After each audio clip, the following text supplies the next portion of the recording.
This game was crazy. All right, this game was crazy. In the first half, the Indiana Fever looked amazing. They were hot, on fire. I could have sworn their jerseys was on fire the way that they were balling. Yo, when I say they were shooting the lights out, let's give it up for Lexi. In that first quarter, it was Lexi's game. Can I get a whole yeah?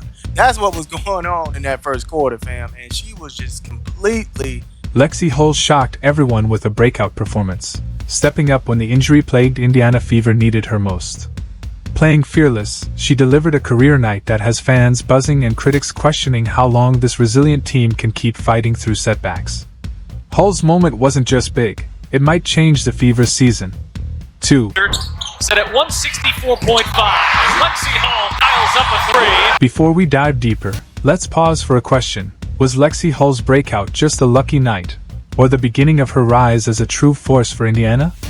Let me know in the comments, because this one's up for debate. Now, here's the reality. The Fever are in crisis.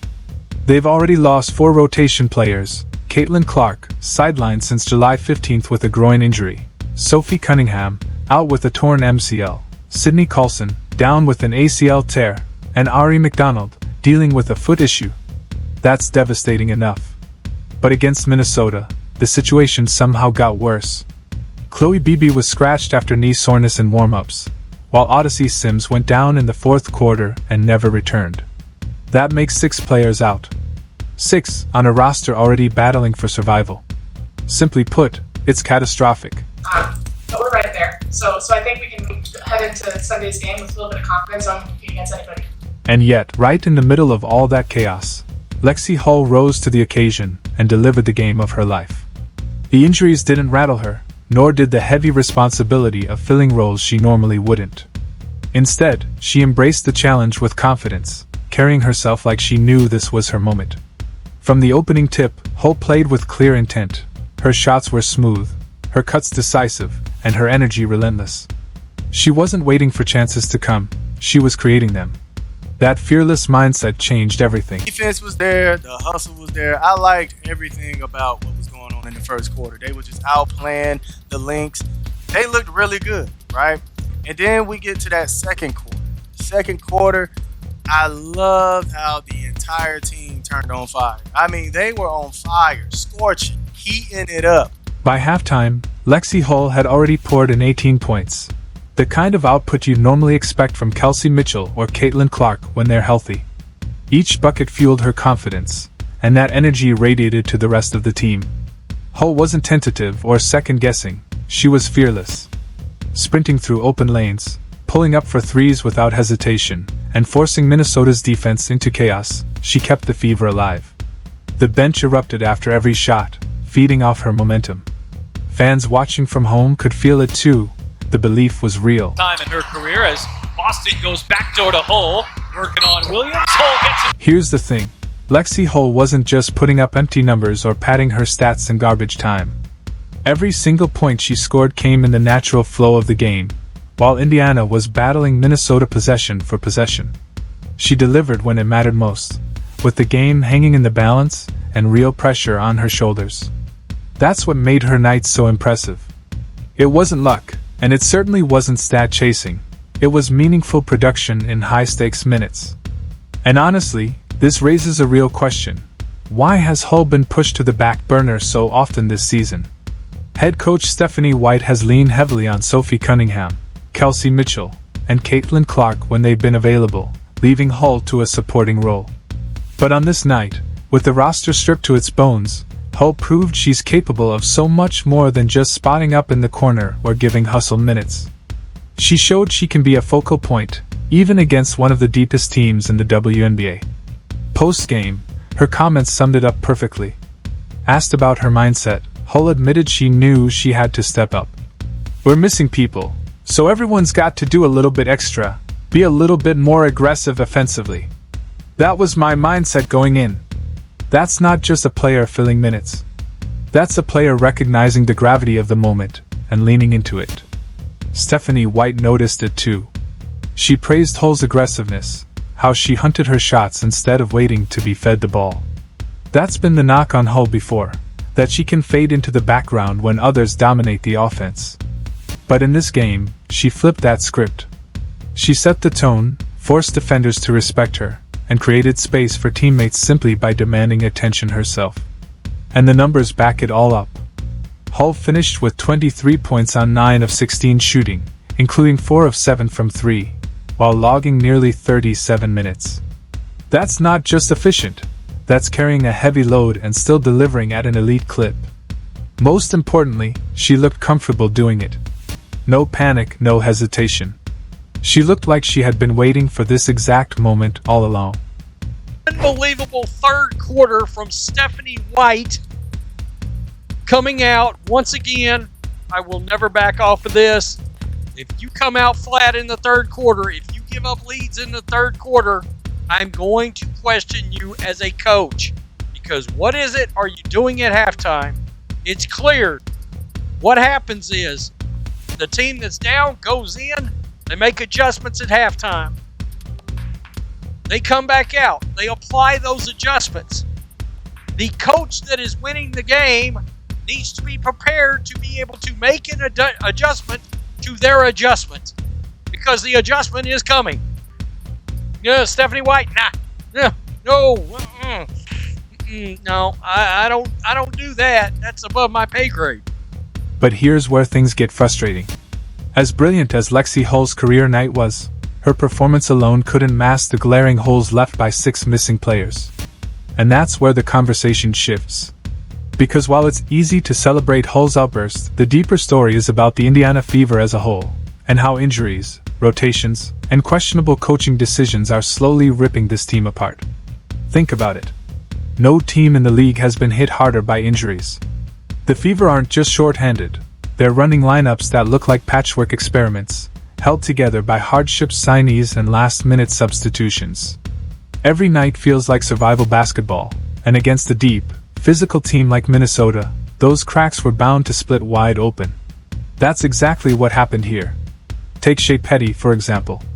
She joined the Fever literally days ago on a hardship contract, and in her debut, she gave them a respectable 10 points, drilling 3 of 4 from deep.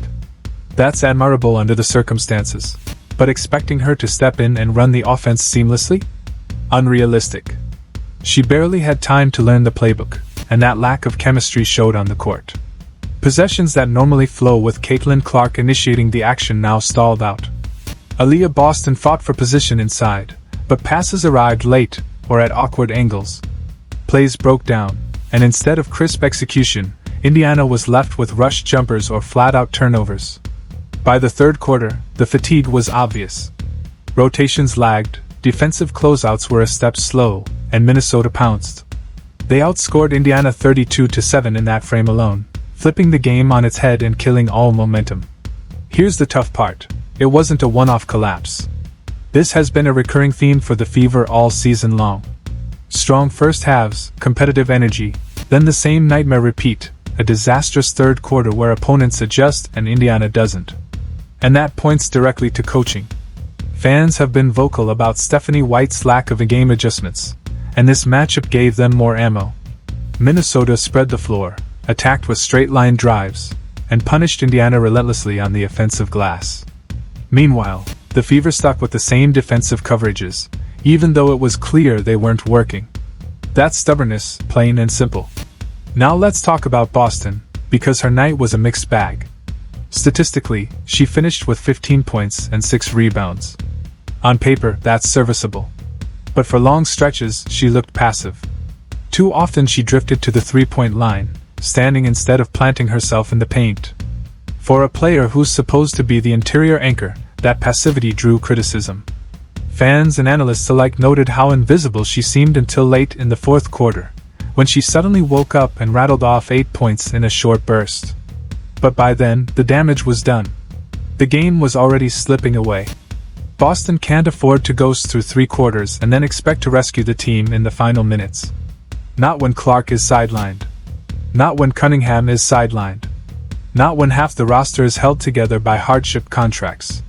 Meanwhile, Kelsey Mitchell was the one constant. She did her job and then some, dropping 27 points and dishing 5 assists. She kept the offense alive, forcing Minnesota to respect her shot every time she touched the ball. But she couldn't do it alone. She needed Boston to stand tall as her co-star. Instead, Mitchell got Hull as the secondary scorer. That's not necessarily bad. Hull's explosion was huge for her confidence. But it exposed how unbalanced this roster really is when the stars aren't aligned. And then there was Natasha Howard, who had a night to forget.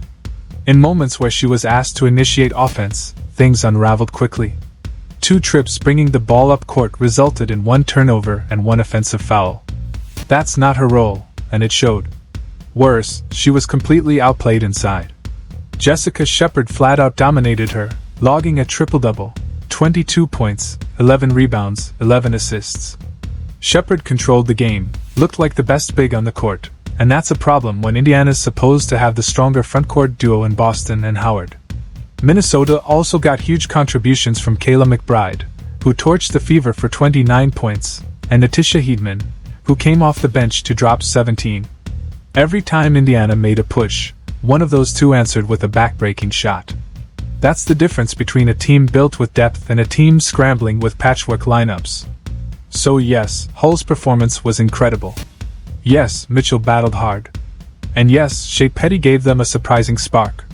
But when you're missing 6 rotation players, individual efforts can only take you so far.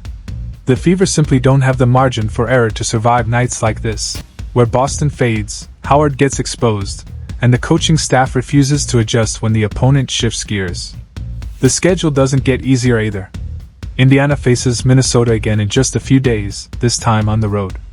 After that, Seattle, Phoenix, Atlanta, Los Angeles, and Las Vegas, all teams clawing for playoff positioning. Without Clark, without Cunningham, without half their core, the odds of sneaking into the postseason shrink by the day. And that's what makes Hull's night such a bittersweet silver lining. On the one hand, she proved she can handle bigger minutes, a bigger scoring load, and more responsibility than she's been given all season.